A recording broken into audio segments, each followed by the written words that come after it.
Welcome back to part two of the first episode of the Second Take podcast.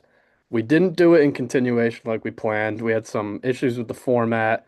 It was only popping up when each of us talked, but as of now, we've got it fixed. And like we promised today, MLB show. We're talking Phillies, talking Yankees, and we're talking Mets, and we cannot do that without our resident ball knower, resident Mets fan, um, sometimes Jets fan. Connor Heyman. Connor, Thanks for having me, fellas. welcome back in a way, but Yeah, the first time on the Second Take podcast. it feels different, but it feels good. Yeah, it Um, feels better. It feels more fluent, feels like formal. we could say whatever we want. We don't have to talk Exactly. in a certain way on the Yeah, radio. yeah, We've talked like robots on the radio yeah. sometimes. I mean, we're very anti-censorship around in these parts. We want to Yeah, speak our mind. yeah, We are. we're gonna say how we feel. We did last episode a couple of times because Yeah. sometimes I just gotta say what's on my mind. Oh Um, yeah. but like I promised, Sam and I promised, baseball episode today. Last episode covered a little bit of the NBA, mostly just Knicks and Sixers doing what we know best. Next week, next Monday likely, we're gonna have an all NFL episode talking about preseason, how preseason games are going, how some of the teams look. Some teams were high on, some teams were low on, and obviously our Giants and Eagles, what we know best. Um, but let's get right into it. I want Connor, introduce yourself a little more. What are you doing? How's your summer gone? Job wise, you're in a good situation right now, so tell everyone Yeah. about it. Yeah. Post grad life. I think it's all hitting everyone in a different way for sure. Definitely bittersweet. We're still thinking about our college days of, even me going on the show. It's just like I definitely miss doing that. But yeah, I mean, post grad life has been good. Full-time job, still boring, but at least I got something. Yeah, it's So something, and some it's people something. can't say that. So that's really, really awesome for you, Connor. Honestly, yeah. And Yeah, it's Jeffrey tough. on, love it. Yeah, Sorry, my job is the second take show. This is what I do. Yeah, I don't know, I don't know what the critics are saying, but this, if you critics are never saying know. anything, that's good, honestly. Yeah. Well, Press is yeah. Sneaky jab from Con there, but truthful. So, uh, Jeffrey on though, awesome. I got to watch him for pretty much the like a whole half a season because Double A splits their season in two halves, and he kind of came in middle of the way ish in the first half, and then left a little earlier in the second half. Awesome, dude. Yeah, I I mean, love it because it's not even really a gimmick. Like he's actually like he's actually he's like good that. enough to be on the I mean, he's not like incredible, but he's good enough to be on the team. Like it's not even like a joke. His So that's his single A stats I don't think were that great, but he came no. into Binghamton and really did well because his strikeout stuff's so good. Yeah. Yeah, I And mean, he's gonna find himself on a roster next year, I bet. I yeah, mean, probably not the Mets, but some team will probably pick him up. probably not. But I mean, like for for the season the Mets are having, it's I fun. know, It's awesome. fun, and It's you so have fun. something to look Yeah. forward to, And even if you it's only a still see really. the old heads like clowning it, like as if like it's like ruining their experience. I'm like, what experience is it ruining actually for you? I don't really baseball are just the worst people ever because they can't accept any change to anything. Yeah, that's know. yeah. They're all like all the on Twitter, it's all just like hypotheticals. It's like, what is he gonna do if he gets a ground ball right back at him and he's doing the splits? I'm like, okay, well that hasn't happened, so I don't really know. Like, it would All you be have to funny if it do did.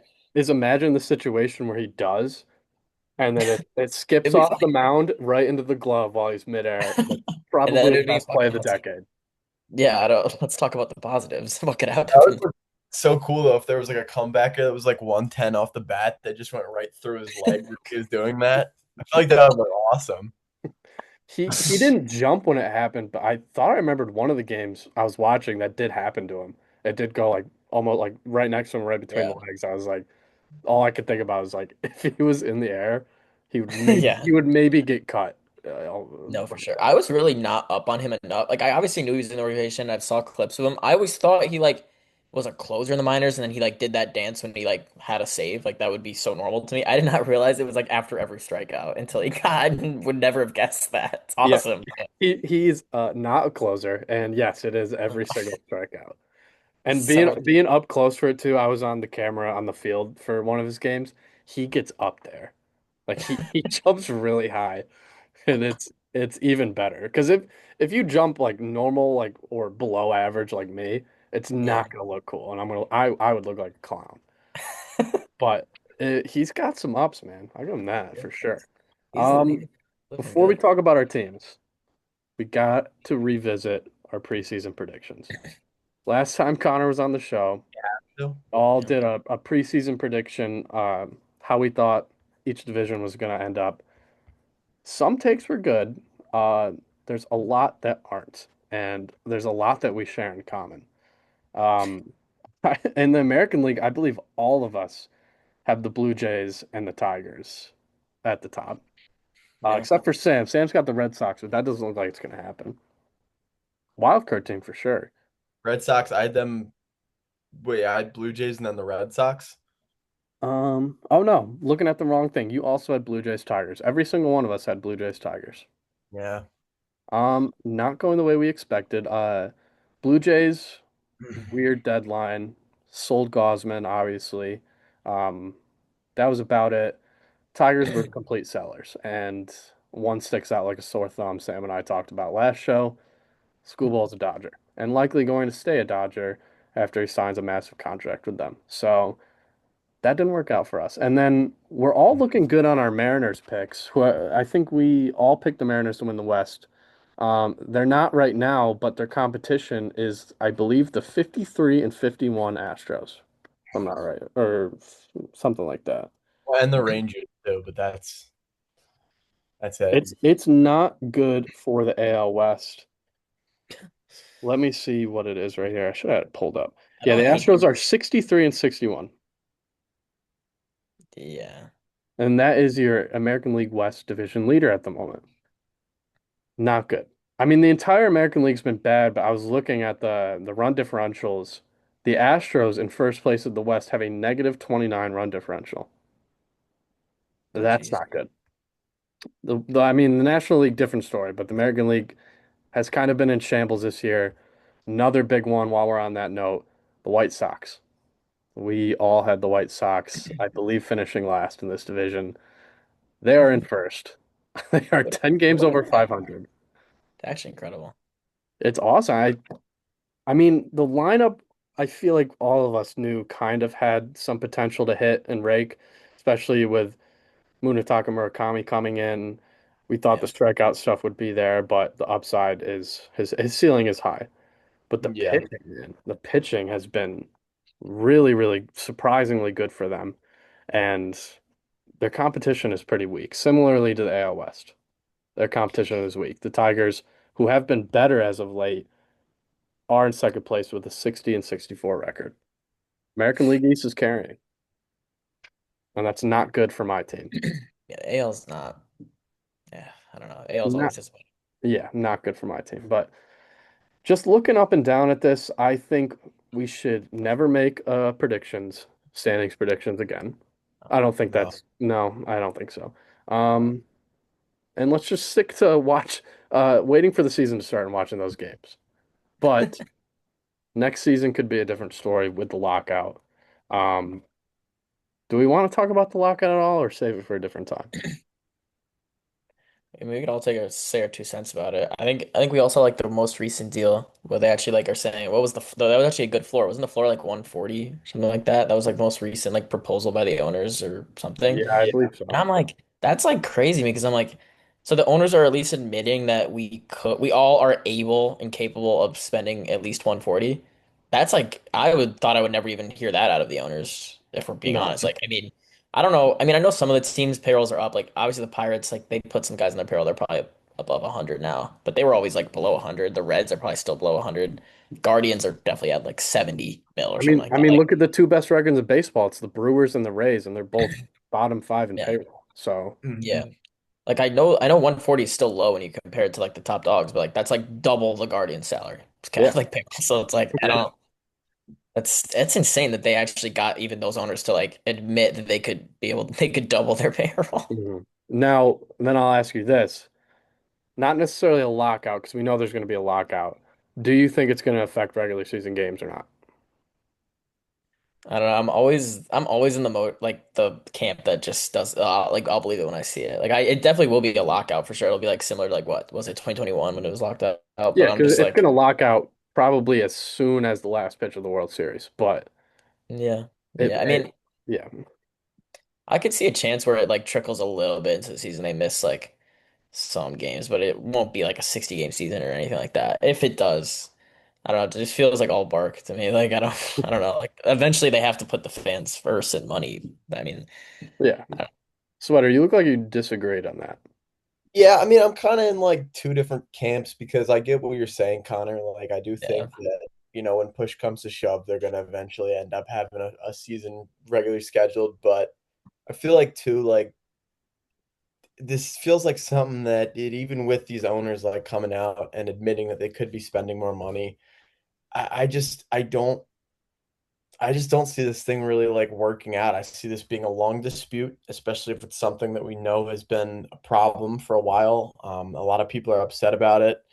I just don't think that gets resolved in a relatively short off season that we have compared to a lot of other sports. So I'm not as optimistic. I feel like this is going to be one that takes a little bit to shake out. I think it's going to last like maybe like a month, and then we're going to get the season back and rolling. But I think this is going to be a pretty wild case. Definitely one that we remember a lot in the future. But it is good. I actually didn't even know about them all agreeing to have a floor of 140 because that's yeah, even in the grand scheme of things, that's really not as much as you could be spending if there's no real no, salary cap. I mean, it is frustrating as fans seeing all these teams that can be spending all this money that don't. And I get the whole idea that the Brewers, have been a team that doesn't have to spend as much money.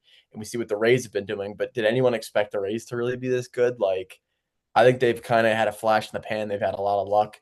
They've had and guys that are really like breaking out this year. I would not have expected them. I mean, our preseason rankings clearly said I think all of us had the Rays in last, right? Yeah, yeah, for sure. Yeah. So Yeah. no. I think Uh, for me, if it does get resolved, like if they come to an agreement, I think it'll be similar to like the 2021 where like yeah, like there's a deal in place now and it's for the next 3, 4, 5, whatever it is. But it's gonna like the situation's gonna continue happening. Like if they actually do, they're not um, gonna resolve. I don't think it'll like. I think eventually they'll be like, ugh, we gotta get the season going. Let's like agree on something that is gonna be a problem down the road again. But I don't know. yeah, That's all. that's a take I haven't heard yet. You just think it's gonna draw out even longer and probably Yeah, get I just worse. think they'll come to an agreement that's not even like satisfactory. Like I don't know, like Like something so they can just play next year yeah, and and it's like and yeah. then an ongoing thing. cross that bridge when we get to it. I think the only thing that makes this year a little different, or it's a big difference really, with how out of control the spending has got. And if you look at years past, it has never been this bad. And that's just a testament to the market growing and growing and growing. Um, so the implement of a salary cap makes it a lot different because I don't even know if that was a thought in previous years in these player association and front office meetings agreements. So I think I just don't think the owners are going to get this done without there being a cap, and I don't think the players are going to get this done without there being no cap. So that's where I think the season. I don't know if it's in jeopardy yet, but it could get very close, and I think it could come down to the wire as close as spring training games, and maybe even beyond that. Hmm. It's just a mess all over the Yeah, place. the thing is I like the players don't care about the floor. Like the floor doesn't do no. anything to the players. They don't give a shit who's spending the money as long as there's someone spending the money. So the floor, they're like that doesn't even do anything for the player association. So like that's where it leans towards like yeah, it's gonna keep going because that's not even like helping the players. I don't know. Yeah, no, and it's going to come down to really, I guess, like what you said, what's best for the fans, because a Yeah, lot of what each side is arguing is what's better for them, and that's kind of been the whole conversation. There hasn't been any talk of a floor to fix the balance, which I think is a lot more important than the cap right now. yeah, Um, Mostly because I don't think they can introduce a salary cap without a floor, because it just doesn't solve the problem, because some teams are able to work around it. with the Rays and the Brewers, and teams like them could even be punished by it because they look at this and say, "Hey, we can build playoff World Series contending teams without having to pay this kind of money, and now you're forcing us to pay this money. How are we going to spend this? Why should we spend this? Because Yeah. we're going to get penalized if we don't." But I just look at the other teams that struggle, maybe not on a yearly basis, like maybe they're a similar situation where they find some luck or some talent, and some people break out, and it's all a testament to front office moves like the Guardians. And it's like this is a season for the Guardians so far. It's not going well, and they consistently don't spend that much money. And Connor and I always talk about they're a pretty wealthy organization, I'm sure, because they're owned not by one person. It's like a big enterprise. Yeah, super Uh, rich. so that's where I look at it. I'm like, I look at these teams that can't figure it out and don't spend, and I think that's one of the bigger issues here because the Rockies, they're tough. It's also a question of who's gonna want to even play there, but Yeah. they don't even try. That's how I see it. It's like they don't even try. They used to try too, like back in like Yeah, the early They 2000s.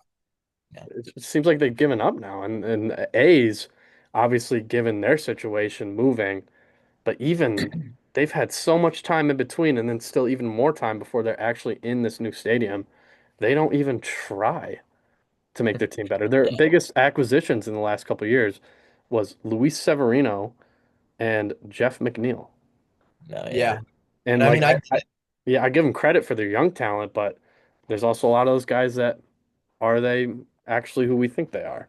So What happens to the teams that like say you had just a bunch of like top prospects that all come up at the same time? Like kind of how like obviously the Red Sox aren't a great example, but like they had like what, like four outfielders come up that were all top prospects and were mainstays in the organization. Like what, they're gonna be penalized. Like a team like that's gonna be penalized because they can't reach the 140 cap. Like you can't, they're not even allowed to pay those guys more than $900,000. So like what? How does that even, how does the math work there? I don't even get yeah, that. I don't know. Yeah, I'm not sure either. Do you have to go out and get a big contract just for the sake of filling the floor, or Yeah, you have to pay relievers like 25 million. Like what do you have to do? Like yeah, Yeah, that I mean that's the issue with the floor. It's like for the teams that don't spend and are good, like how are they going to work around that? But I don't know. It's just a mess, man. I it's gonna be difficult no matter what they do with a floor and a cap because there's so much restructuring all these teams have to do. So that's the scariest part. It's like what are all these teams gonna look like afterwards?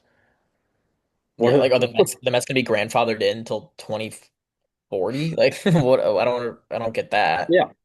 Or the Dodgers, obviously, Yeah, because they're the main they're dead. topic Yeah, of they're dead. conversation here. They're They're never getting out. arguably the reason for it, but pretty much the reason for it. I Yeah, don't I am in the camp of I don't hate what the Dodgers are doing. I don't. I no. mean that like maybe it's just coming from someone who's a fan, also a fan of a big market team. There's a lot of these teams that should know the situation at hand with the lockout basically like going to happen. You should be trying to go all in right now. Yeah, but it's like obviously like the owners are the big problem, 100%. But I feel like people don't point the finger at the GMs enough because it's like the reason the Dodgers are like where they are, and it's not even because of the owners. Like obviously, like the owners have the money. I'm not, and they're telling the GM to do whatever they want. But like Friedman just like frankly has the balls to do it. Like who else had like the guts to just trade for Squad? Because who cares? Yeah, And Friedman has like the mentality of like I'm just gonna get the best player on the market. I don't care if he's the right fit. Like Kyle Tucker, was he the greatest fit for the Dodgers? No, but he was the best player on the market, and I don't care, so I'm just gonna do it. Like I feel like every other GM's like too analytical. Like it's not worth my money. I'll wait next off season. Like just get the best player available. Like that's kind of just how you have to do it. And exactly. that's not an owner issue. That's a GM issue. Yeah, Because no, you are 100% right on that. I Because totally like, agree with you. because Cohen's giving Stearns like the ability to do whatever he wants, but but Stearns is thinking too like analytical about it. Like, Mhm. just get the best player. Like I don't As a or result, what has Stearns done since becoming the GM of the nothing. Dodgers? Like trade the prospects. Who cares? Like boo-hoo. Like you're gonna get the prospects back. You have like the best owner like letting you do it. I don't know. I just think you have to stop thinking about analytically for this and like nowadays because Friedman clearly doesn't No, like No. just and gets the best player. it's worked great. They've won two straight World Series. What are Yeah. we doing here? Probably three, honestly. It's going to be three. Like, what are we doing here? Like, it's and you look at the package they gave up for school ball, to a lot of people that's underwhelming, and Yeah. it's really a testament to no one really offering anything for school ball. It was I don't know if it was that mentality of like, oh, we get him for 2 months and then he's just going to be a Dodger.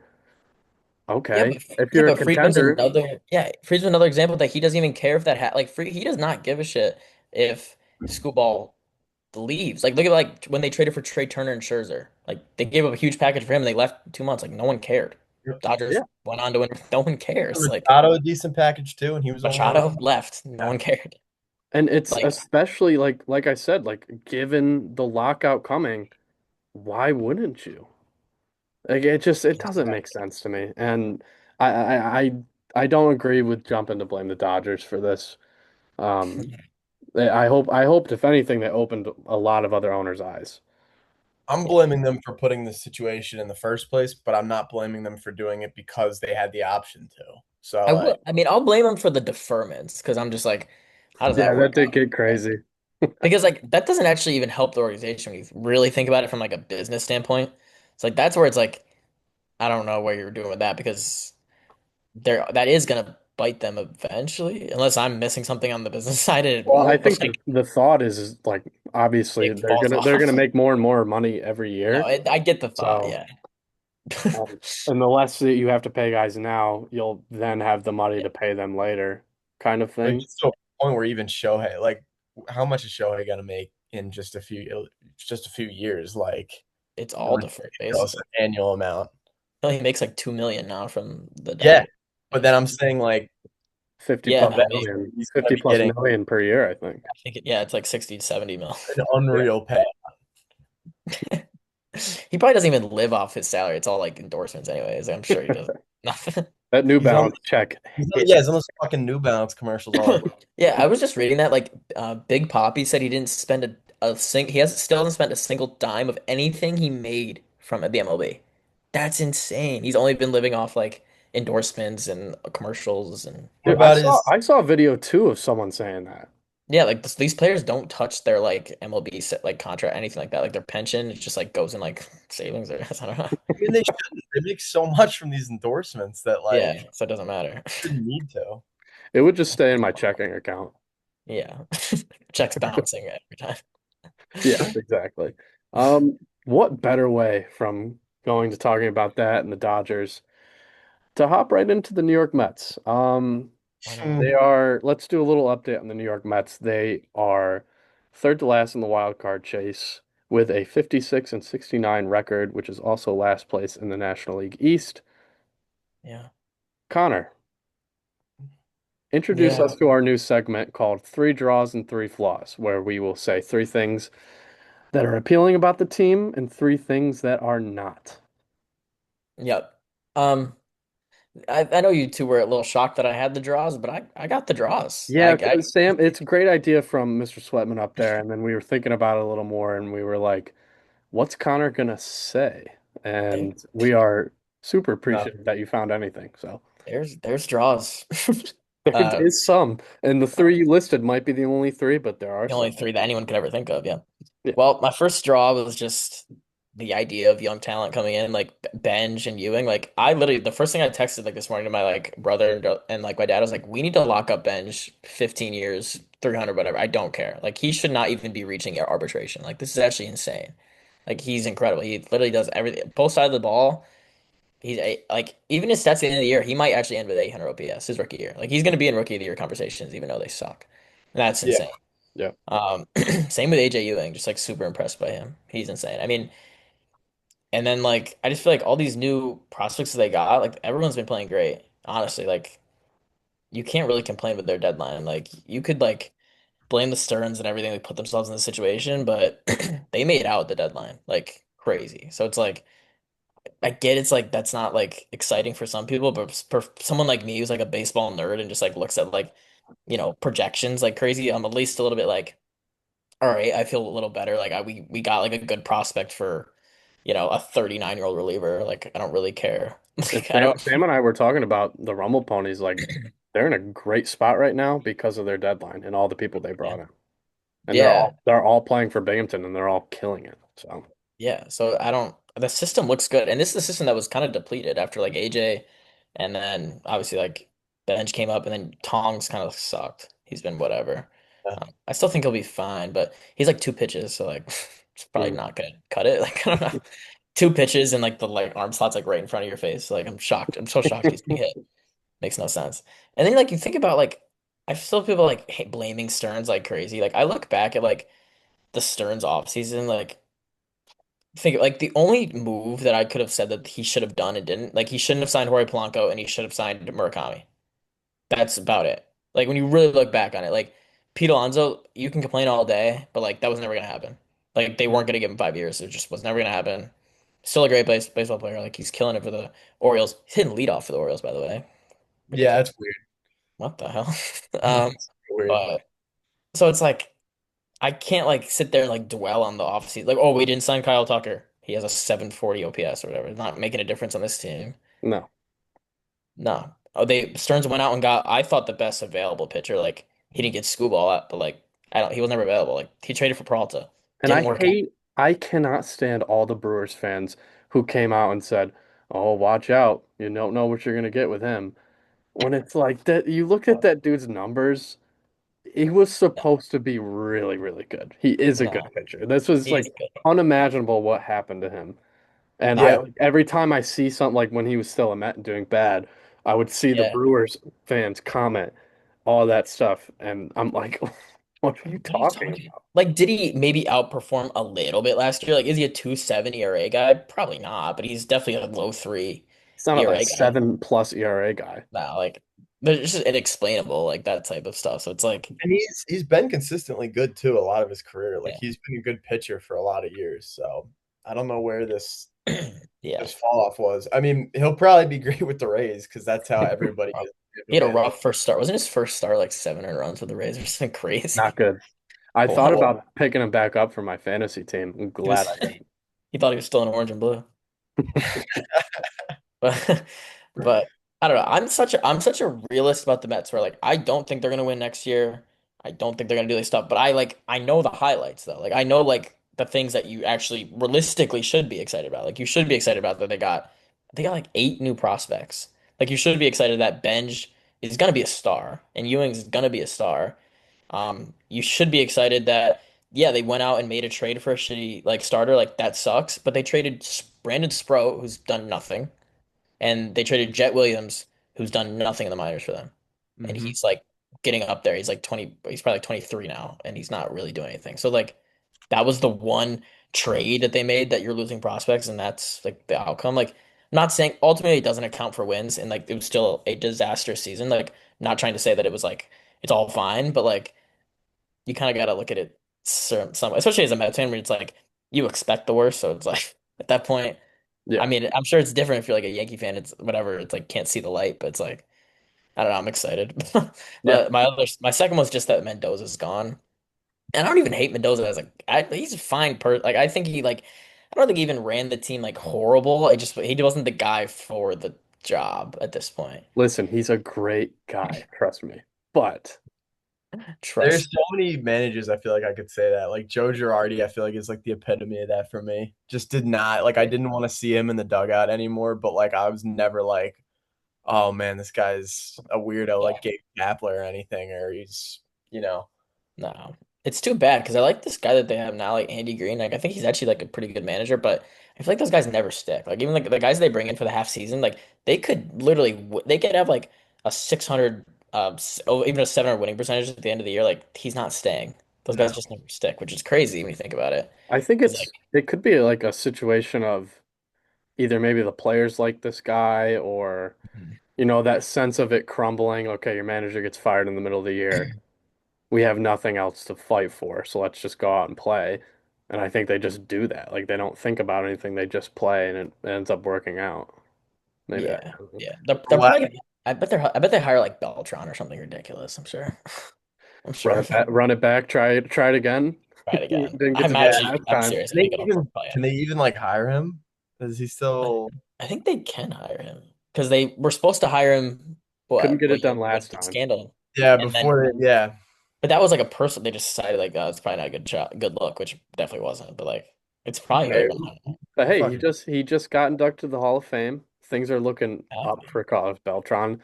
Maybe give him a call, see if he wants to be a manager. Who I knows? think he would take it. Or Albert Pujols. I'll give him a call. I Yeah, feel like that yeah, would. that would be cool if anything. At this point, I'm just wanting to. I want to be entertained. At this point, like, what do I got to lose? And then Soto's my getting last, yeah, 70 mil, and then you got Albert Pujols front of this team. you that go would pool freak for like out. Yadier Molina, honestly, if you want to go like, Yes, that would you be know, a good one too. like why not? Well, I don't care if he can't speak English, so I don't care. Maybe the Expos should come back. At this point, sure, That would be cool. they can play in Queens. Um, and my last draw was just we still have unlimited money. I mean, even, like I was like, we just talked about the lockout, but it's This like is true. at least we're not like the Guardians and we suck in the same situation. Oh, but our payroll is 60 mil and there's no like even there's no lights. I mean, even now we're like you see all the John Heyman stupid reports. Like it's only going to be Screwball. For Screwball, it's going to be Mets Dodgers. Yeah. Realistically, I mean, do I think the Mets should even play in that? Like, no, at this point, because they're just going to use the Mets to like drive the price up, and then he's going to be a Dodger. But like, they at least have the ability. Like, that's Well, for fine. anyone who doesn't want him to be a Dodger, you guys are their only hope. No one else is It going really to. is. I don't think anyone. I don't think the Yankees won't do it, right?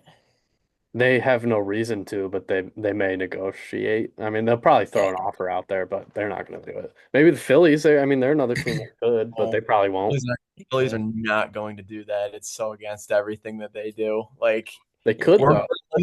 limited to one massive multi-year contract every like 3 years, I feel like. Yeah. And we're already dealing with Trey's shitty contract and yeah, I just don't see it happening.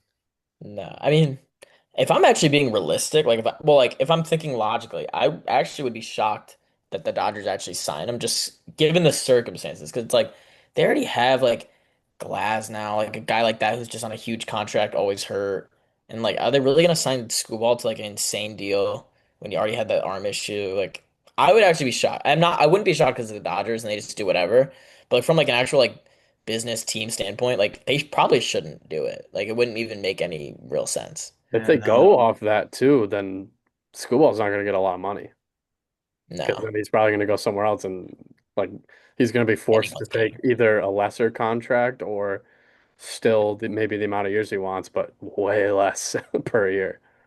If that actually happens, then like think about like the Tigers totally screwed him because if that situation happens, like if they traded him to the Mets or whoever, they would probably would have signed an extension. Like I really don't think he's like the one pitcher that you would have just extended him. They Probably. I already guess it's screwed him. Boris. It's Boris, so like maybe the extension doesn't happen, but like They they already did. screwed him though because he loved Detroit. So Yeah, I guess that's who true, but it's doesn't? that is true. Who doesn't? Beautiful Detroit. But like Peralta screwed himself. Like that's a guy that was gonna get 200 million. Yeah. Maybe more. And what Mhm. his agent's probably like suicidal. Like I don't understand. Like that's insane. That's insane. He really messed himself up. That's Detroit shout out. Oh man. Connor, what are your three flaws? I'm looking at the list right now. I only see one. I just said everything else Okay, yeah. probably. Let's go down the list. I don't know. I mean like I feel like a lot of the flaws too. Like ultimately like they're like if we're being so honest, they're a lot of short-term flaws. Like what? Like I like the glaring flaws like Polanco. Like the fact he's on the roster is just incredible. But it's a 2-year deal. Like they're probably gonna like eat his contract. I don't even think he's gonna be on the team next year. So like No. that's obviously like horrible, but like whatever. Simeon, he's gonna be on the roster next year for sure. He is terrible. One of the He's so Oh, worst it's horrible. OPSs in baseball. I Oh, believe he's top he's five. it's dreadful. And he's been horrible in the field too, which is just so ironic. Yeah. Stearns is like outs above average at second base. I really care about outs above average at second base. I don't what are we talking about right now? Like uh he's been so bad. I think he's like in the bottom like 11%. I think I was looking at baseball savant. He's horrible out there. He went from Gold Glove to that. But it's not even yeah. shocking. He's like old. Like trade for a 36-year-old and expect it to just like, oh, like that's gonna happen again. That's like expecting George Springer to have the same season. Yeah. It's the same thing. Like, oh, I'm so shocked he's not the same player. Like he's 36. Like so stupid. And then obviously the pitcher contracts. So like I'm just so ready for Mania to be done, but he's going to be. Like that's gonna be done soon. I sometimes forget he's still there. Yeah. No, look at Senga. Senga's looking up. Have you seen him in his closer role? He's got 3 saves already. Here we go. He's been amazing. God, what a crazy. I did see Yeah, a clip where people were bringing back the forks, the ghosts or whatever. yeah, yeah. He's been incredible as a Good closer. for But business. why did it take this long? Like he's been a failed starter for like 2 years now. It's like this long for him to like let's just try it out. Like it took him to get to rock bottom. At least put him as like a reliever or something. Yeah, I mean, I think they in the perfect world they wanted to trade him, but like no one's dumb enough to take him as a starter at this point. But you definitely had they had their window to do that, and they just didn't. God, this team is so bad though. It's actually awesome. How I many are you watching? Like still keeping up heavy, or are you just done? Yeah. I'm more on like the done thing, but my dad has it on all the time. Like it's actually crazy. Like he's on it's like a sickness for him. Shout out And like Mr. Heyman. I used to be like that. I used to be like that, but I think this year really like, irked me enough to like not watch it. But I'm still watching. I'll ask him, he's like, oh like why are you watching? He's like, I want to watch the kids. The kids they're playing. I'm like, no, you don't. Like you're watching it because you just have to watch the Mets. Like it's not like they could have no kids on the team and you would be watching the Mets. Like Uh, I I don't know. mean, like, how do you feel about some of the other guys who like maybe aren't delivering the way you expected, like a Lindor or Bo Bichette? I know Soto was for the most That's part supposed before to he be got good. It's hurt. just Like it was still good, but it wasn't maybe the level we know he can be at. But like yeah. those kind of guys, how do you feel about them this season? I mean, like my bottom two, like hating, is just Vientos and Beatty. Like those are just guys that are just not major leaguers at Yeah, this point. I I mean, mean like Brett Beatty, I've heard is public enemy number one in Queens. So I can't believe we didn't even yeah, bring up Mark Vientos till now. I mean, that guy is just one of yeah, the worst. That's the problem is the infield is just composed of some of yeah. the worst players It's in just the so entire. bad. Like it is real, real And it bad. feels like they just have unlimited chances, which is so weird because it's like, listen, I get that Vientos, like, he has all the talent in the world. Like, he's proven that he can hit 30 plus bombs in the majors. And I think that's like the draw to him at this point. And Beatty's draw was he was just like, he had like at least one year where he was just good all around. Like, he was good in the field. Had a 750 OPS. Like, he was like a good player. And like, so like, you think that he can grow off that. Vientos just had like the highest of ceilings and just had the absolute lowest of lows. And it's Yeah. just like it like makes me so mad because like I said, like you remember like Ronnie Mauricio, like that's like yeah, he's in that same circle, but he gets no chances. Like he's up and he'll have like I'm not saying Ronnie Mauricio's any good of a ball player. Like I don't think he's gonna be a major leaguer, but like he's not doing anything worse than Vientos and Beatty. Like he had some injury issues, so that's probably wasn't up all the time, but he would come up even when he was healthy and it'd be like a 10 game stint and they sent him down. So it's like why is he the one guy that just can't like he doesn't get any chances, but Vientos can like have like make errors in first base and third base and like have a 500 OPS and it's like, all right, let's just keep trying it. Like I don't get that, but Vientos gets to say and chuck the ball around the fucking field, and then Ronnie's no, stuck rotting in Syracuse. no. And you could argue that Ronnie does have like he has a ceiling for sure. He's like an explosive player to me. I think he has a ceiling. Is it low? Like is his floor ridiculously low? Like maybe lower than Vientos?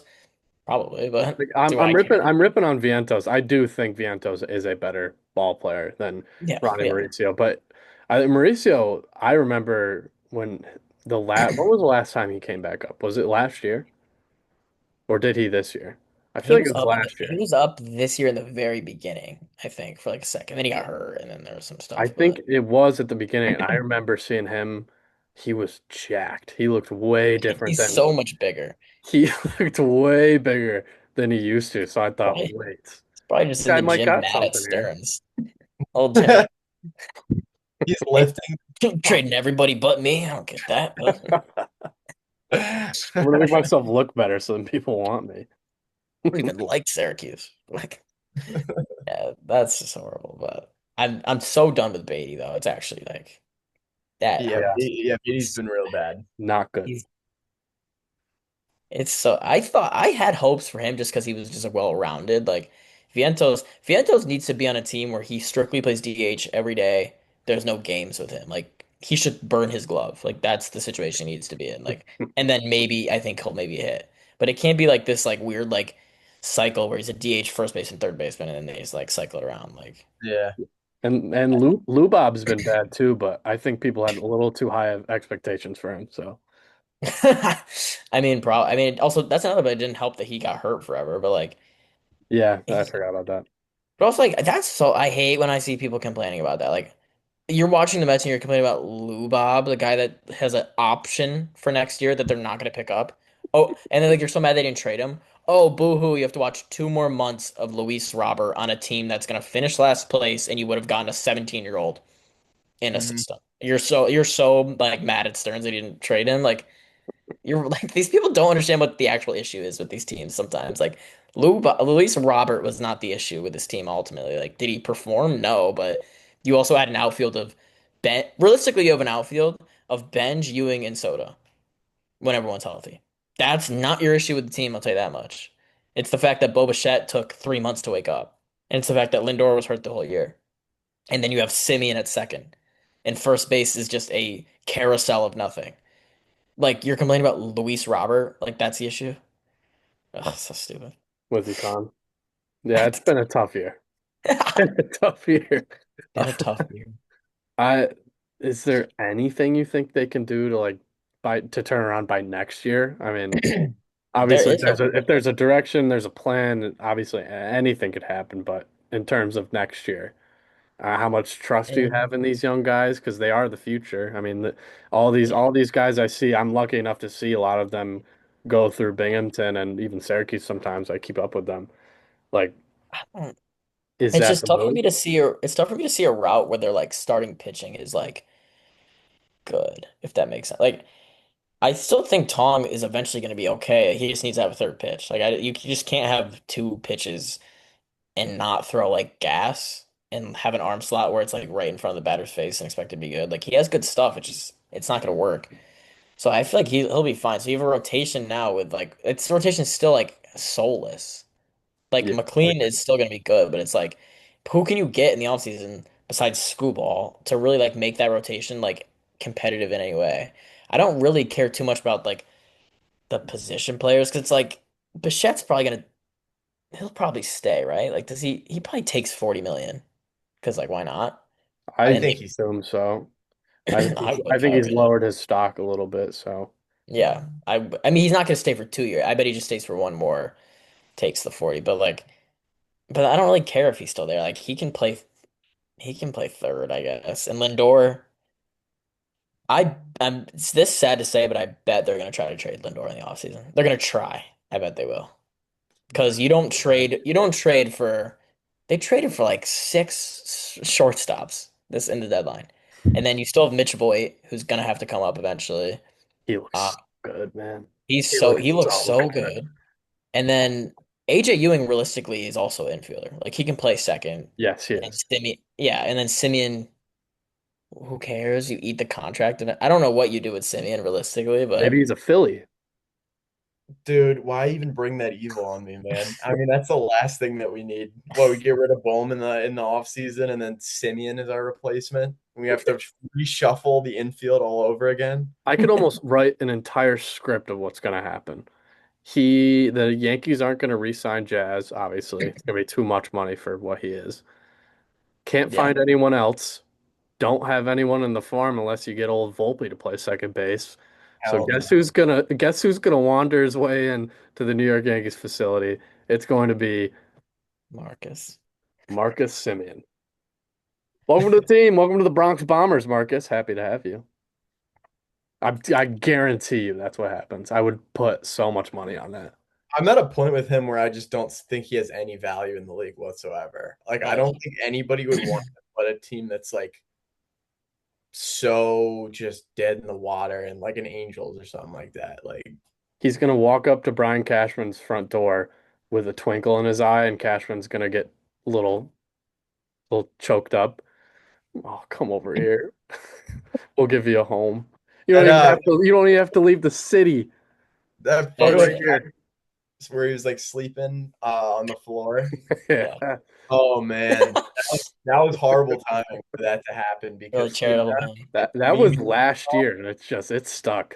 It It's was bad. It was bad. I love that picture.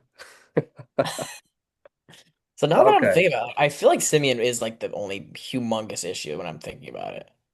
Because like I don't know, Polanco's gonna be better. You would think he's not gonna be like a complete black hole. Like Simeon, like there's no more development with him. I don't know. Mm. And then obviously the starting pitching, but What about Beatty? you could you could probably find. Is that crazy to say that I feel like you can find a suitor for him? Like you could, someone would take him. Oh. Vientos like DFA candidate. Vientos DFA candidate because he's like Yes. doesn't play D. You can, I mean, I'm just sure there's some team that you can just like pawn Beatty off. I do think. I don't think he's at the DFA level I yet. mean, I really maybe don't they think. can blame his like injuries, and then maybe he hasn't had enough chances if he has. No, I think he's had all that. I think it's. Or I think not, you I could. worded that wrong, but like, Yeah, you're gonna just have you to know. play the card that the Mets like developed him like horribly wrong. That's the card you have to play, and I think executives probably would believe that. If we're being honest, they're not like what the Mets they like poster boy team of like the generation of developing talent. Like they're gonna be it's gonna be so confusing for them. So I think some team would take him, but All right. Well, the Mets stink, and Connor got to talk about that. I know he loves that. Yeah. Next up, we're gonna stay in the East, though. We got the Phils. Um, Second wild card spot on locks right now for the Philadelphia Phillies. They are 6 games back of the first one, so a little bit distant there. A lot of season left to go, though. 7.5 back of the Braves for the lead in the East. It was a bad July, Sam. Bad July. Yeah, yeah, and you Decent mentioned start to August, though. 10-5 record in August. yeah, you mentioned the wild card. We're not catching the Cubs.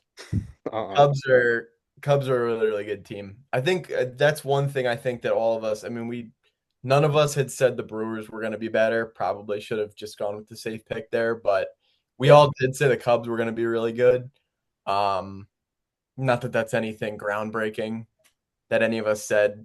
I mean, they're just a good team, point blank. I'm in a situation with the Phillies. I think I'm in the same spot that I was this time last year, where I'm like, we're fine, but we're not. They don't excite me.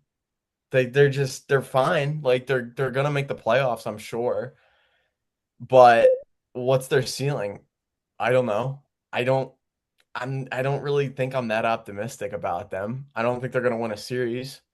They don't have the necessary things to be um like a unless they get white hot miraculously and everybody's pitching great. We've seen teams do that. I don't see a world where the Phillies even win a series. And I maybe call it negativity. But they're the least out of the 4 teams in Philadelphia that I'm excited for right now. I'm more excited for the Sixers, I'm more excited for the Eagles, and I'm more excited for the Flyers. It's just how it is. I just don't see the Phillies. Thought their trade deadline was fine. Didn't really. I think that a Rise pick was, or the trade was a lot better than a lot of people give it credit for, even though he hasn't really been great yet. Uh, I see what you tried to do with Brooks Raley. Um, hasn't really paid out for us that well. And Caleb Killian's just not a good pitcher. So I think Dombrowski kind of tried, but we were talking about this, you and I, Owen, on the show yesterday or 2 days ago. Um, he didn't go after like our biggest needs, I feel like he addressed the bullpen to the best of his ability, but that doesn't change the fact that we still have nobody I feel confident in the bullpen besides Yohan Duran. And he didn't go out and get a right-handed bat. I mean, Arise is a lefty, and also, I'm fine with stop being at third. He basically made us have to retool the entire infield. You have Bryce back in right field now. You have Bohm at first, which we'll get to him. Stott moves from second to third. That's fine. I mean, he's a Gold Glover. He's been outstanding defensively. Um, and you put a Rise at second, who I'll give him credit too because he's become a better fielder. Uh, and then Trey's still at short. Still don't feel good about him. But was that really your biggest need? No, I don't think it was. He's gonna get you guaranteed better batting average, even though, like I said, that really hasn't been the case. He's going to eventually, and he's not going to strike out, which is fine. But if you really want to make a move, I feel like it's just the same thing every single year where you have, that 2022 season wasn't just in the moment. Oh yeah, we got hot and we got there. We made the NLCS the year after that. We won the division several years, and it just feels like there's been nothing that can be said for any of this. Like, at this point, you expect to have been at least back to the NLCS. And this team's just not that, they're not at that level. They're going to be just middle of the pack. I feel like maybe not middle of the, obviously they're going to make the playoffs, but they're like the lowest level right now of they're going to be the third or the second wild card spot. They're going to go on the road and they're going to lose to a better team. That's kind of what I've expected at this point. Um, but yeah, I just completely vented there. I'm very frustrated with them. Let's get to three draws, though. Three things that I think have been really good with this team. Home runs. Home runs have been great. We're ninth in the league right now on home runs. Kyle Schwarber is leading the league right now at 38. I want to say, or 38 or 37. Uh, Long ball's been great. You have a lot of guys stepping up in this or in this lineup that I feel like didn't really have that same kind of pop that have really been mashing really, really well. Even guys that are coming around like Derek Hill he's had a few up. I mean, you can see the name that I have here. He's been awesome. He's had not only a lot of surprising power, he's been great in the field. Brandon Marsh's home run numbers, he's projected to have more than he usually does. Trey Turner kind of been better with the bat. I'll give him credit in terms of pop. In terms of batting average, not so much. But yeah, I mean, that's one thing that's been exciting. I've been seeing a lot of long bombs, especially when Schwarber was really in his prime in June, which every single year it feels like that. He was sensational. My second big draw has been the big three on the mound, and it's been a weird case. That big three, of course, being Christopher Sanchez, Zach Wheeler, Jesus Luzardo.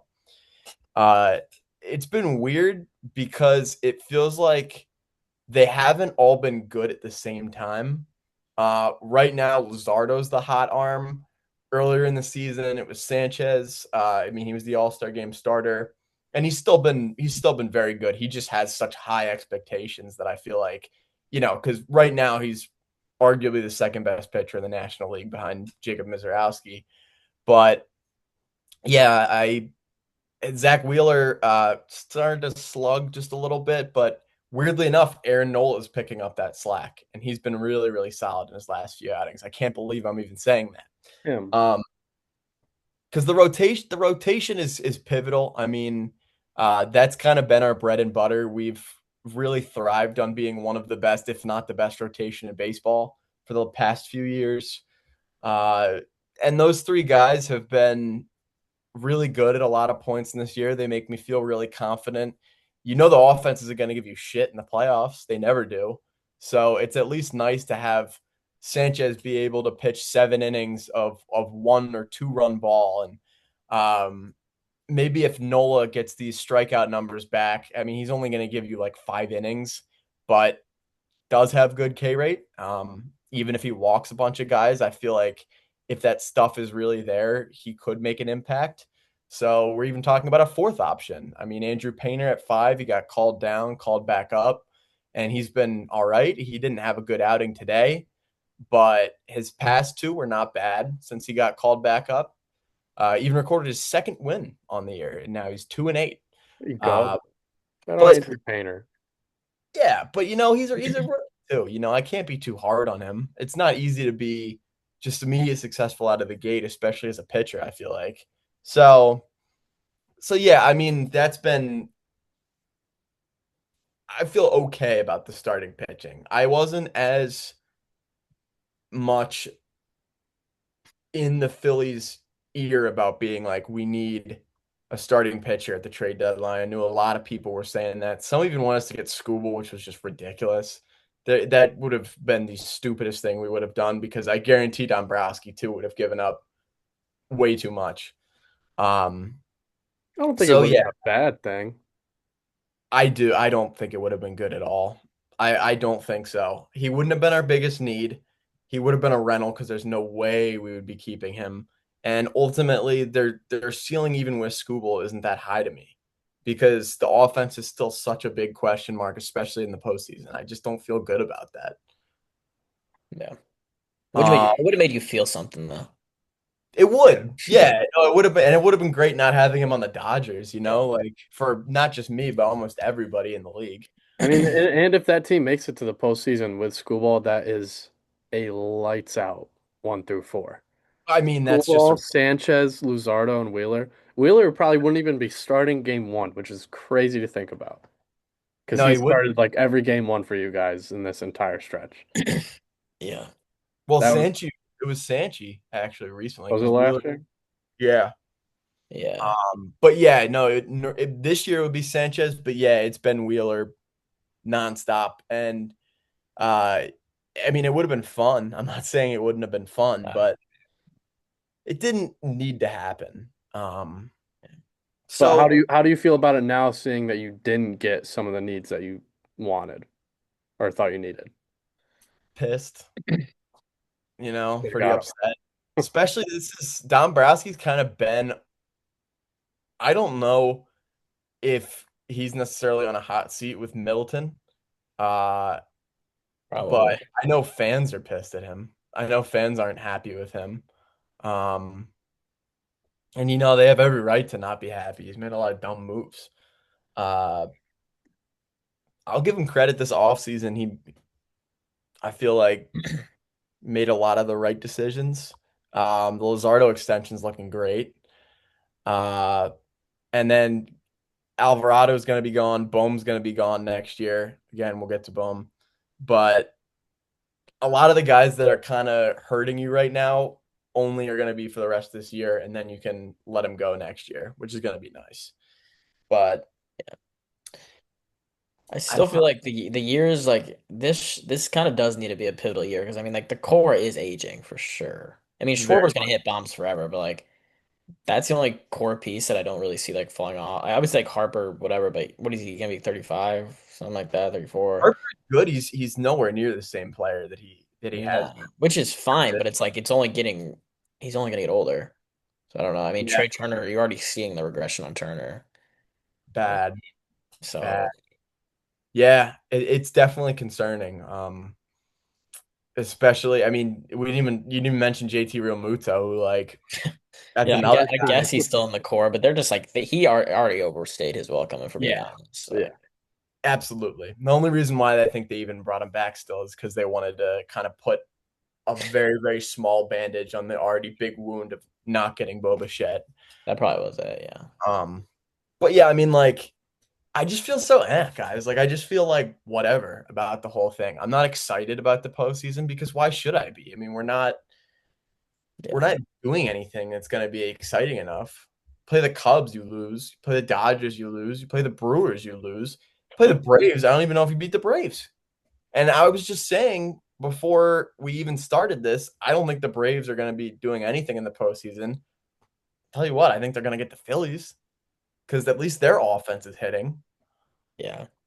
So anyway, I don't know how the draw became a flaw, but there's there's a preview of what's yet to come with the frustration. I'm gonna say my last one, my last draw is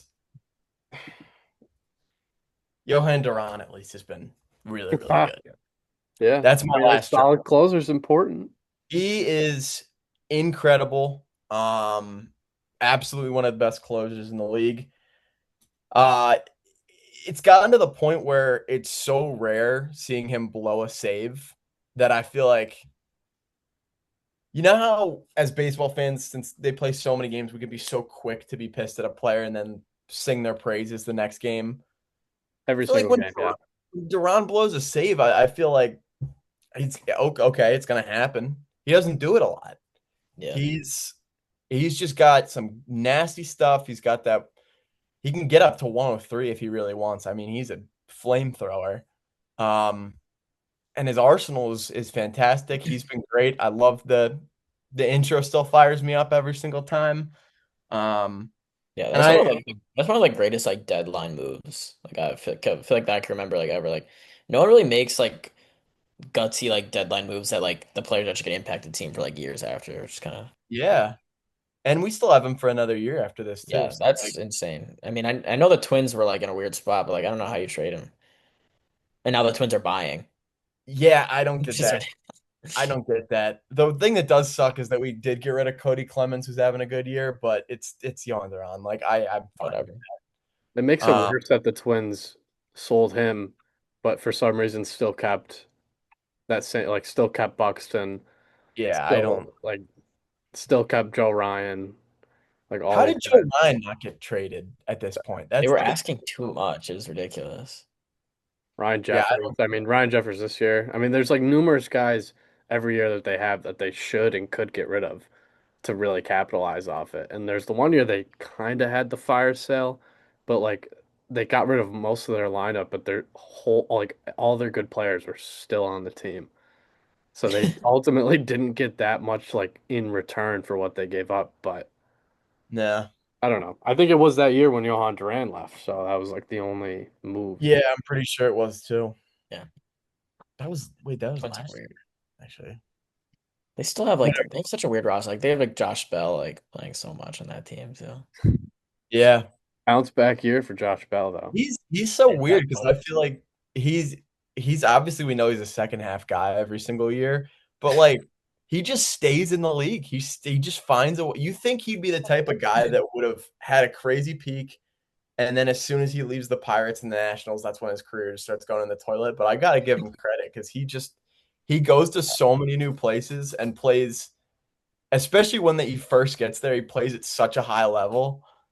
yeah, Um, he's moving a lot.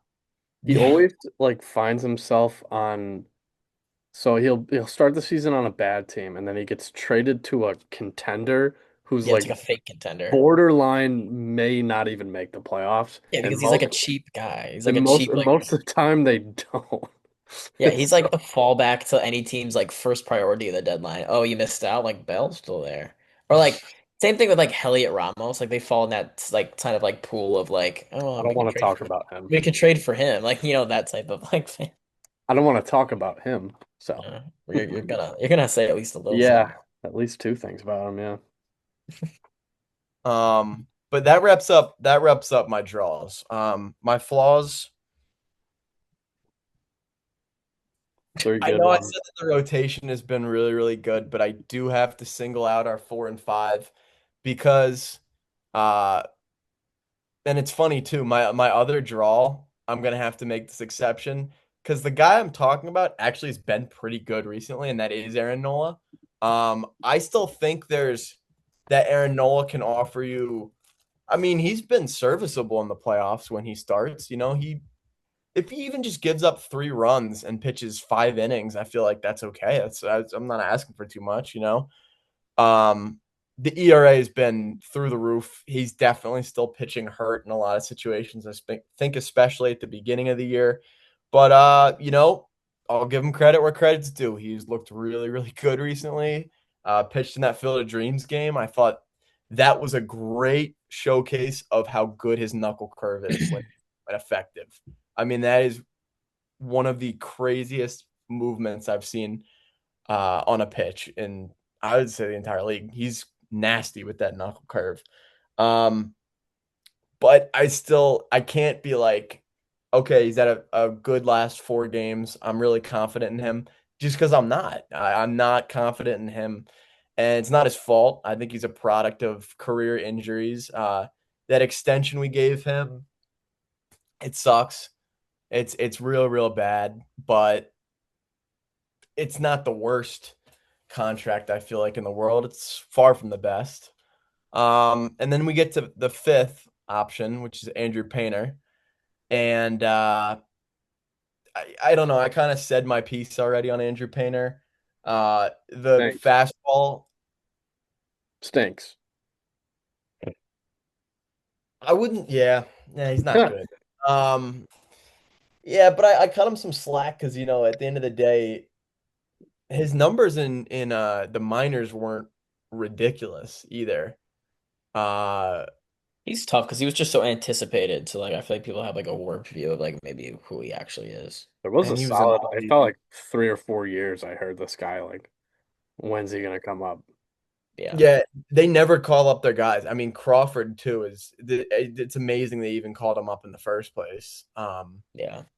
He's been I should have mentioned him as a draw actually. I've been really satisfied with Justin Crawford. Yeah. Uh I haven't kept up with him, honestly. Like I saw he was hitting good in his first few games, and then I kind of like stopped looking, to be honest. he's good. He's good. Makes a lot of rookie mistakes, but Whatever. he's a rookie. Um but like at the end of the day, I mean, Painter's fastball at the beginning of the year terrible, and that's concerning because if your fastball isn't really working, that's What a else? little worrisome to me.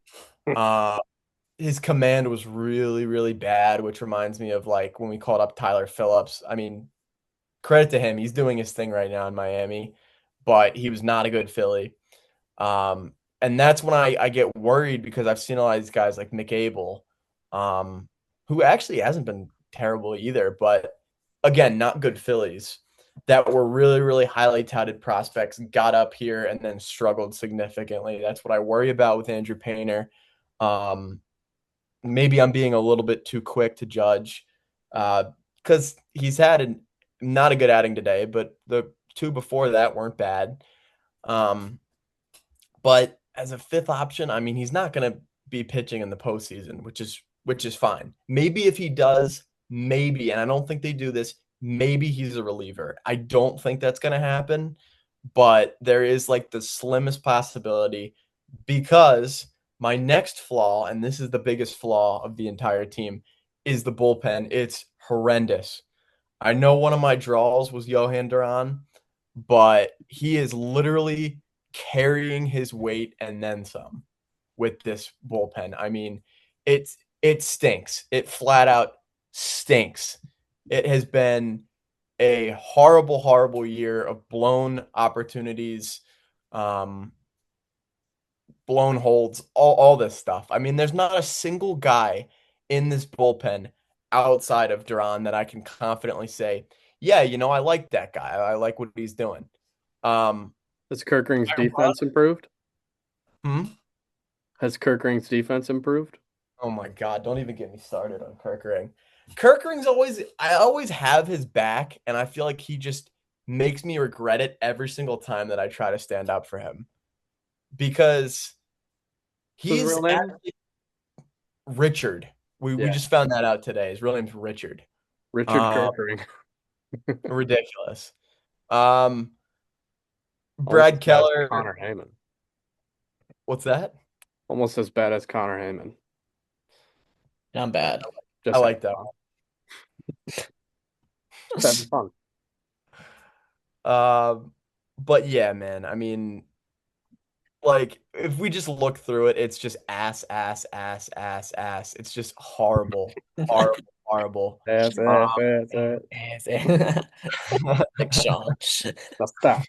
Motherfucking Amber time. Time. I'm gonna think. Can you I make? don't know. We need someone to make that edit of every Phillies pitcher throwing a pitch, and every time the camera shifts to another guy. Ass. Your hammer time I like don't. I don't know that song. Am I behind the curve here? Or? that's like how old is that song? That's like early 2010s, I think. Oh, man, I'm That's way young behind. Big Sean, young Nicky. I don't ever need to know any era of Big Sean. I feel like I'm Ah, good on come that. on. I don't hate Big Sean. I I I don't was just like like I was him. on him. I was on him when I was like can't 12. can't can't do it. He's not for me. Oh, he's good. He's good. But yeah, this bullpen is ass ass ass ass ass. Whatever you wanna call it. We It's just turned in horrible. like a we turned into like a pitchfork podcast. Like I was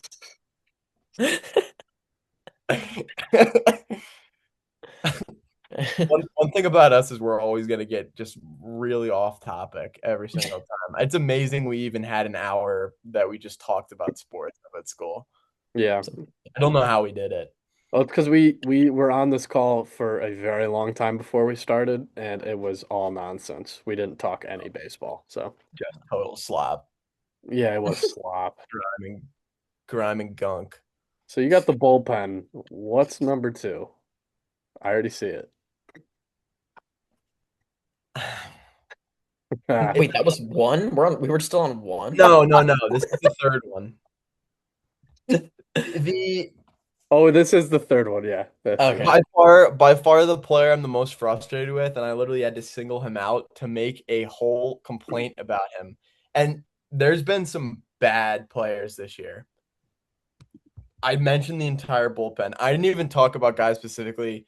I'm just gonna go through one by one. Tanner Banks, Chase Schubert, you gotta go. DFA him. He's terrible.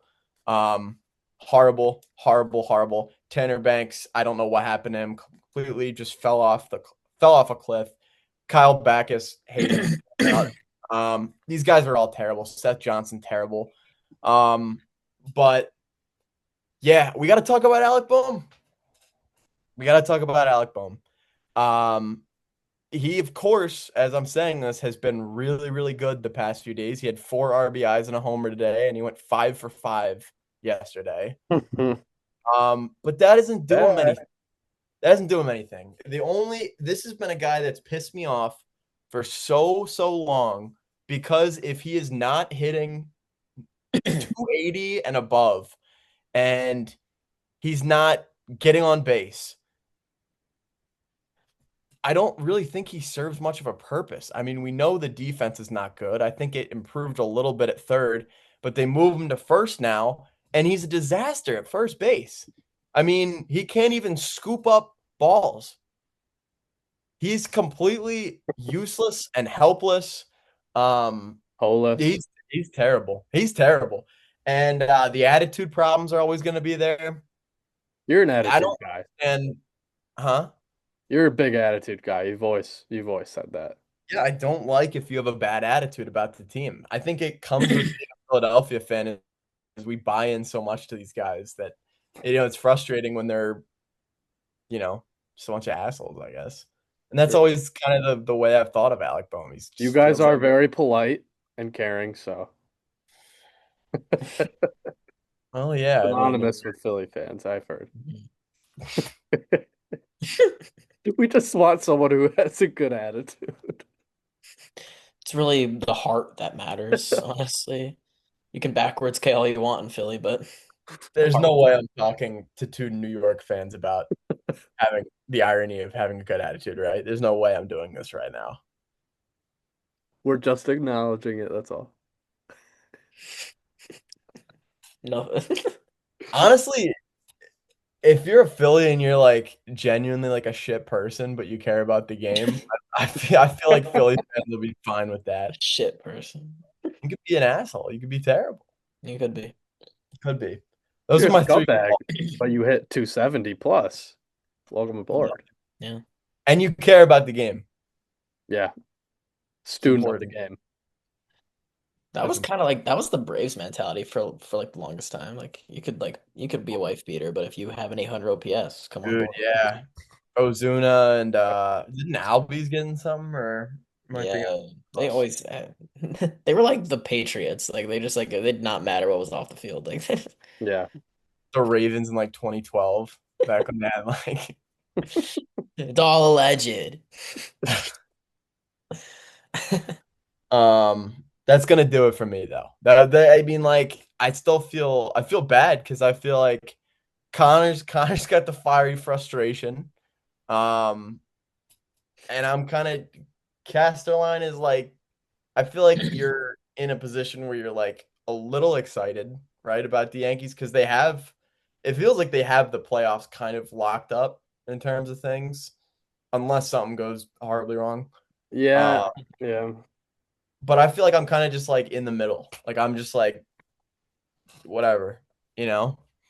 Yeah. Seeing you two guys talk about your situations, I'm gonna feel a little bad about complaining about mine because my team is a playoff lock, I'm gonna assume already. So, but it hasn't been pretty.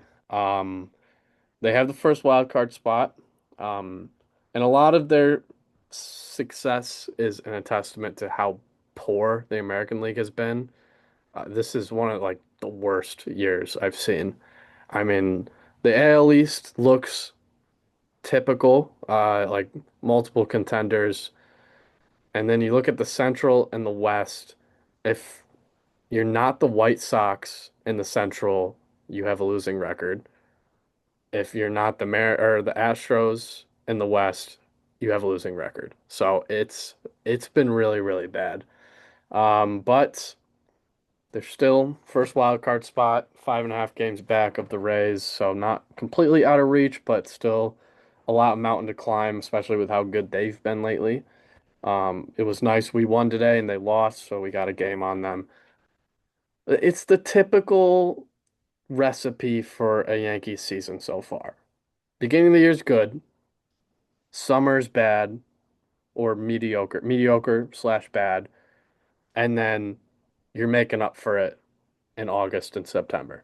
It happens almost every year. Some years worse than others, and I'm not surprised. Like they were so bad for a decent couple of weeks stretch, like really really bad, and then in totality not great. And I'm used to it at this point. But it's been the injuries this year. It's really really been hurting them. Judge, Stanton, Bellinger. I mean, say what you want about Stanton. That was a dude who was hitting really, really well before he got hurt. And then Judge is Judge. And then Bellinger, a little more of a recent one last month. Really not what we needed, especially with the stretch we had. These are my draws and flaws. Um, First draw. Yeah, it's a quick switch there. You like that? You did. I know you Yeah. did. That's pretty good.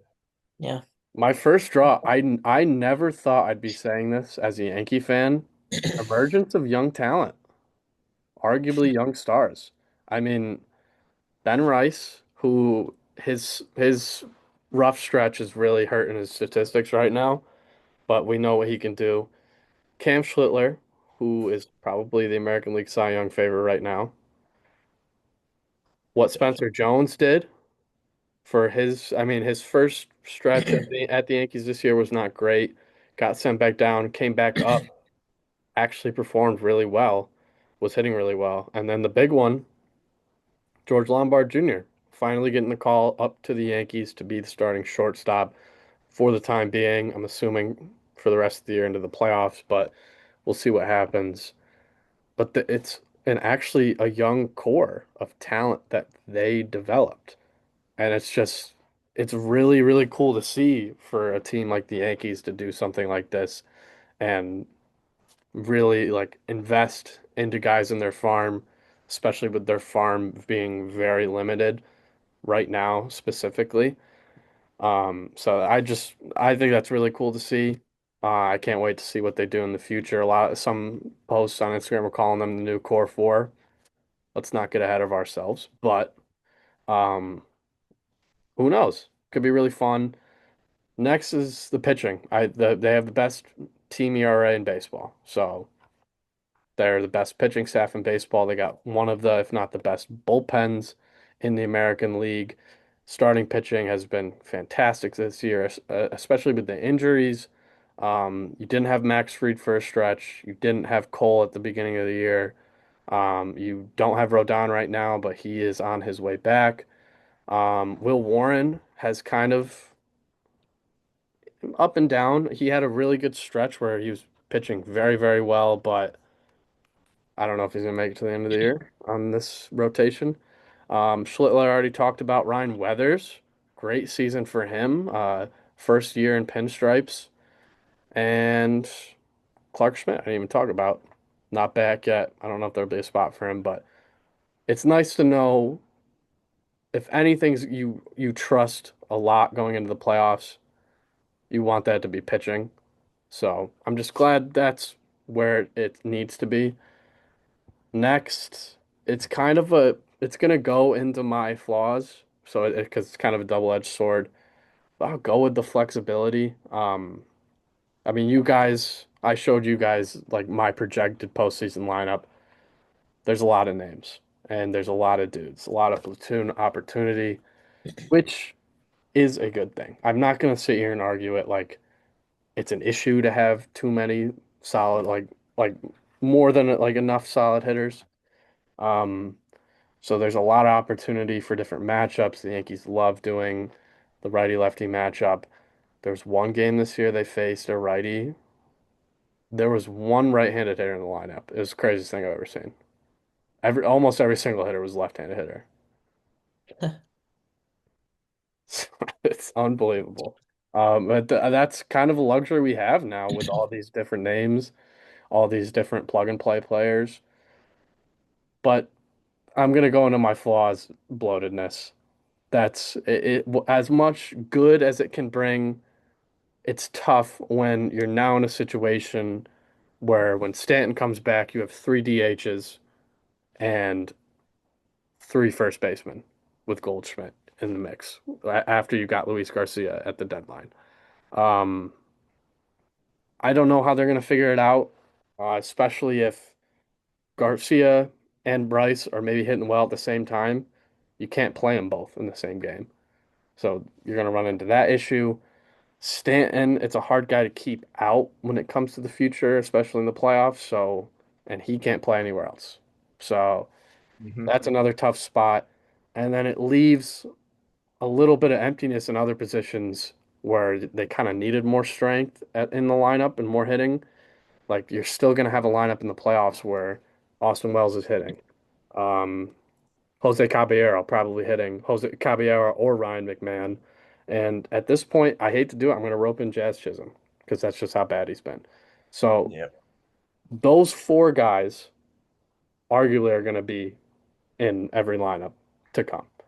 And that's kind of a black hole. And that leads me to my other issue is the 5 through 9. With all these injuries at the beginning of the year, they were really bad. Um, I'll rope in the hitting in general. I would like you guys to guess what the leading batting average on the team is right now. Like who's leading or what the Just a number? number. I mean, 240. it's the Yankees, so I never know. I mean, I'll guess like someone's got to be hitting like 265, you'd think, right? Like, Right now, the team leader in batting average is injured Cody Bellinger with a 259. So So who's being active? actively, Ben Rice has a 251. That's the next best. oh my God, that's kind of crazy to think about. So, I mean, feel how you want to feel about batting average, but I don't give a not shit good. about batting average, but But that's not good. that is not good. That's like It's, alarming I bad. know, but he doesn't give a shit about it. he I doesn't. don't, He I doesn't. don't care. He does not. And then, I mean, OPS is not much better though. I mean, Ben Rice, obviously, the season he had, it's still an 877 OPS after his like current stretch right now where he hasn't been that great. Had a good game today. But Chisholm, 683. Trent Grisham, he brought his back up to 729, but even he's a dude where extra base hits is his whole game. So I don't think that's the number I want it to be at either. Caballero, 689. Ryan McMahon, a 649. Austin Wow, Wells, 576 OPS for Austin Wells. dude. To his credit, though, the last like 15, 20-ish games, he has been hitting really well to like a 300 average. But you have a hitter in your lineup, a playoff team that has an OPS of 576. Dude, I feel like with the Yankees, it's like every year, like you just see them winning, and every year I'll look at like the stats of a lot of these players. I'm like, what the? And it's like Yep. every year though. I'll watch games and I'll see like Wells hit a bunch of bombs, and I'm like, wow, that guy's gonna be crushing. He always has like a low 700 OPS at all Like times. I'm even like, this year too, it's like I don't know how they're like 13, 14, 15 games over 500. Like especially with this lineup right now. yeah, that is crazy. And Uh no Judge, Volpe's gone, but shout out him 646 OPS. That's where he's gonna sit for the rest of his career. Probably. Ah, yes, he Yeah, will. I'm shocked they haven't just up and DFA'd him at this point. I mean, I'm he, going to be honest, there's probably still a plan for him. I gave you the script that's official with Marcus Semien. The alternate to that, it's going to be Anthony Volpe. I just don't see a world where they re-sign Jazz Chisholm, especially after the season he had. There's I no know they way. like the cockiness and the confidence, because they don't have anyone else like that. So I think they probably think it brings another kind of energy, which sometimes it does when he does well. It matters, but Yeah, I mean, you can't justify how bad he's been, and he's gonna get a lot of money next year. I guarantee you. yeah. I think there's zero chance that they resign him. He's gonna be a guy where it's not gonna be in totality that much money spent, but it's gonna be a lot of money. I know wherever he goes. I'm assuming it's gonna be like a 3-year contract. He's gonna go to a Oh, weird team. I yeah. feel like. yeah. I would I would say probably upwards of 20 mil a year, Yeah, probably. which with his statistics right now, not good. But So if he played like last year, he definitely would have signed like the biggest second baseman contract ever.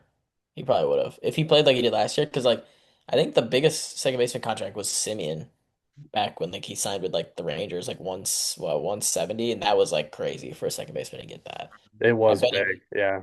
he would have beat that if he just played the same, but Oh yeah, he definitely I don't would. think I don't think he's gonna get 170 mil now, but I think he's gonna get that like Pete Alonso type contract, but like a little less years probably. Like I think it's yeah, gonna be like 3 years. like 130 maybe or something like that. Yeah. Yeah. But I don't see a world where he comes back. I'm conflicted. Like I don't think I really want him back, but at the same time, is there many better other options for him? Even with how bad he's been? I mean, this year I almost think is an outlier. It's been so bad, and you compare it to his other years, I don't think Yeah. it's ever been this bad. But it's like No, what would if you guys were the Yankees, what would you do? Would you re-sign Jazz or no? hell no. Uh, No. right. I mean, he was the MLB The Show cover athlete. Yeah, he was. That was a good pick. Even back then I remember I scratching my remember head how he got it. what? No, I would not. I would not resign Jazz. I don't That he okay, he could be a good Philly. I don't want him. He I could don't be. want He needs to be in a park like that though. He needs to be like Yankees or Phillies, and that's like so he can hit as many bombs as possible. It's like a home. Did you hear what he said about Yankee Stadium? He said it is actually not favorable to left-handed hitters. him. How does that make any Don't sense? sign here. Like don't sign there. Like I don't know. Not only that, but that's just objectively wrong. Like, It's not really an opinion thing. yeah, Is he saying because like you can't hit doubles to right or something? Like it's too short? I don't know. Because like Even if that is what he was saying, he's the last guy to talk about that because he's really fucking fast. So it's like yeah, it doesn't make you any hit a sense. ball into the corner in right field, It's a you're double. probably making it to second base every Yeah, single time. that's so. Just like what, man? And he had Uh, his best. Didn't he have his best power season with the Yankees? Did he not? last year he went So 30-30. he's just because he's struggling this year. It's like all of a sudden it's like not a thing. Like I don't know. I don't know. Uh, I'm very fine with not re-signing him. no, yeah, he's ahead of pace. You don't I need. just hope they have a backup option. And it's I guess it could be Luis Garcia Jr. I mean, Yeah, they're treating it like he's never gonna play anything but first base or DH, but that dude did play a lot of second base this year and last year. So I don't really know yeah. what's the deal there. Um, but 5 through 9 still struggle. I'll rope the bench in. The bench has not been good. Heliot Ramos has been throw up bad. he's probably just been Heliot Ramos. No, it's been worse. Really? He was still a dude hitting like 270. His OPS was not that low. And then he comes to the Yankees. I think he has 2 hits as a Yankee. Yeah, I knew I saw that deal. I was like, it checks out. Like I was like, that's a Yankee deadline move right there. I was like, okay. The Yeah. next Randall Grichuk. Uh, Randall. I So mean, here are your numbers for you on Mr. Ramos. 0.83 average. 0.083, I should say. 0.83 would be that's a ridiculous. Yankee, yes. 0.214 on base percentage, Oh, 0.167 slugging, oh, that's good. which is honestly unbelievable to even imagine. His three hits have all been doubles. Thank God. So, Cool. and that's about all. 11 strikeouts. What the Um, hell did it? Yeah, but he's been exactly, terrible. Connor. Luis Garcia has also really not been that good defensively too. He had some highlights throwing the ball all over the field. Um, so you got those guys who at this point Ramos no, but Garcia might need to turn up a little bit. And then there's a whole nother bench slot taken by Ali Sanchez because we need a right-handed hitting catcher, I guess. Um, They I gotta think just they gotta get another catcher so bad. Like it's just they've never prioritized a catcher during this whole like Cashman regime. I feel like outside of again Gary though, Sanchez. like this year was definitely I think it was the plan to get one, but it's those damn Twins. I think they wanted way too much for Ryan Jeffers. Yeah. Yeah. You should have just gave whoever for Alvarez, if we're being honest. What do you think Honestly, the should Mets have. would give up wanted for? I have no clue. I don't know your guys' system like that, but I mean, LaGrange probably. I don't fucking know. There's Legrand, there's Elmer Rodriguez, and then They that's got a it. lot of It nice probably young. wouldn't have even it probably wouldn't have even taken that much. Like just like one No, of no, them. it wouldn't have. But And like that would have been such a good move though, I feel like. the best move of the deadline by a lot was getting rid of Camilo Duvall. That Yes. was awesome.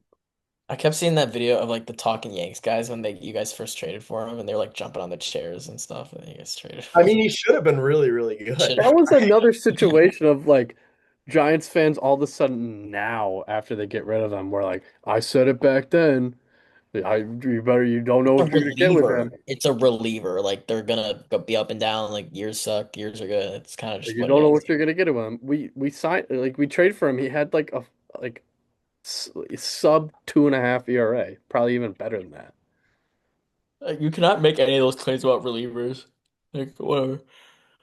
And he throws the ball so hard too. So it's Yeah, like you just kind of expected it to be good and then it wasn't. So he's got just a beautiful release. Like watching him pitch is so sweet. Like Is Jake even if Bird still even there? if he's pitching all over. Jake Bird. no, he's not, Connor. He is living life in Washington right now. Oh, I forgot Jake about that. Bird. That Jake dude was terrible. Mr. Bird. That was always a weird move. Like even from like the start, I was like, oh, okay. Why would one of your deadline moves ever be a pitcher from Colorado? Why? Someone wanted to get saved. He looked kind of like a bird too, so it was in the name. He did. His nose was like little Bird. but pointy, and it was like a little beak. Bird person. But he was bird person in a way. EP.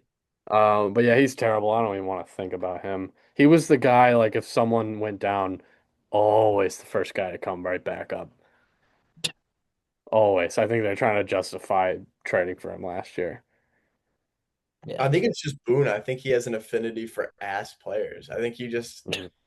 it's Feels like bad. Volpe and who else does he stick his neck out for? Like he loves He loves Cabby. yeah, he does love Cabby. Cabby. Yeah, but Caballero's just been issues lately, so I think he's starting to lose love for him. Like he used to like defend him in every press conference, and then he did something, and Boone was just looked like he had enough. He was like, "Yeah, you can't do that." It was when he got tossed from some game.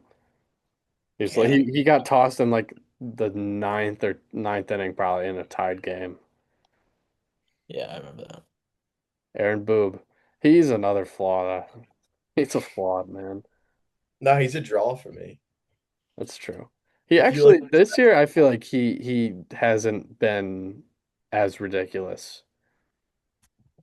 He's been a little better this year. Like Yeah. there's not a lot of things that I watch a game and it's just head scratching, but all of that doesn't matter if he does something stupid in the playoffs. So I mean, he's just got to have some crazy dirt on Cashman, right? Like, there's just like, no way. There's no way that that guy has stayed there for that long. I say it every single time that we discuss him on the show, but it's ridiculous. Cashman, I don't know how he still has a job either, man. Well, that's Steinbrenner's doing a lot with him. Yeah.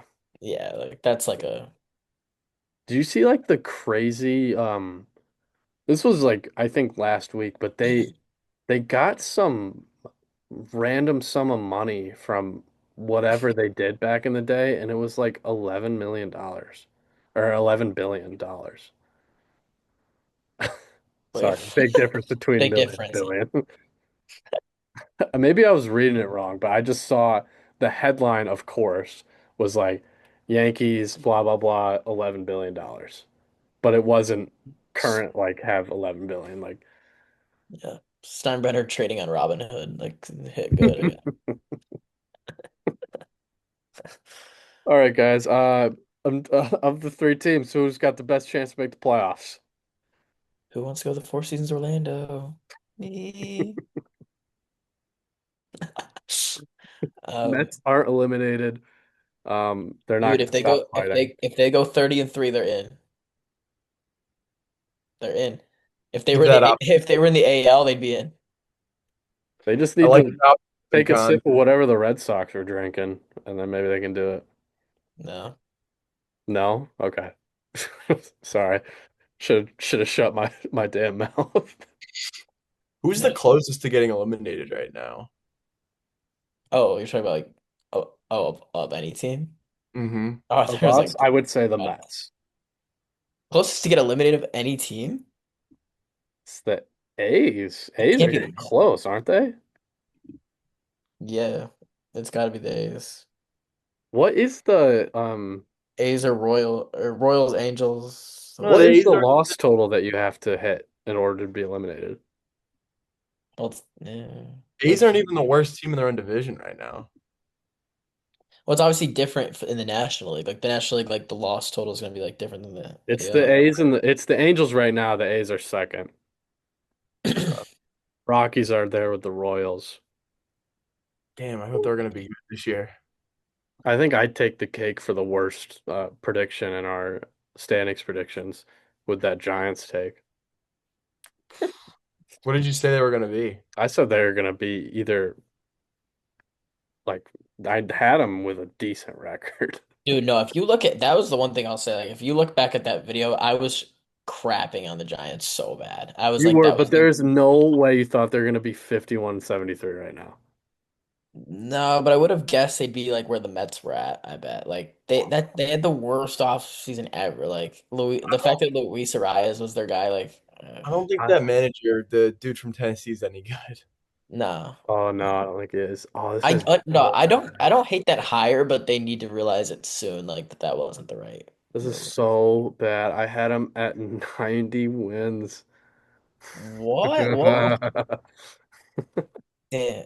I had Giants and Twins as like the two I was like so certain on like sucking. Like I knew the Giants were gonna suck. I thought the Twins were gonna be in the same pool as the Giants because their offseason was just so stupid. Like it was just the stupidest offseason ever. So like I was wrong on the Twins, I guess. I mean, I still think they kind of suck, but like Connor, you actually had the Twins not that bad. yeah, did I have them at 70 wins or something like that? 79 and 83. Hmm. Yeah, I guess maybe. You had the Bay at 81 and 81. That makes sense. Oh, but it's just Con, forget about the Mets and get ready for that Jets football, all right? Oof. The worst QB room of like any team by far. God. I loved It's like Jam. the videos of Geno Smith, and it's like I saw one. I was like, Geno, then we're getting prime Jets Geno Smith, and he threw a pick. Dude, it's gonna be Klubnik. I bet Klubnik's gonna like play for like a lot of that season. Cade, welcome to the team. That's all we got for today. That was part two of our two-part introduction to the Second Take podcast.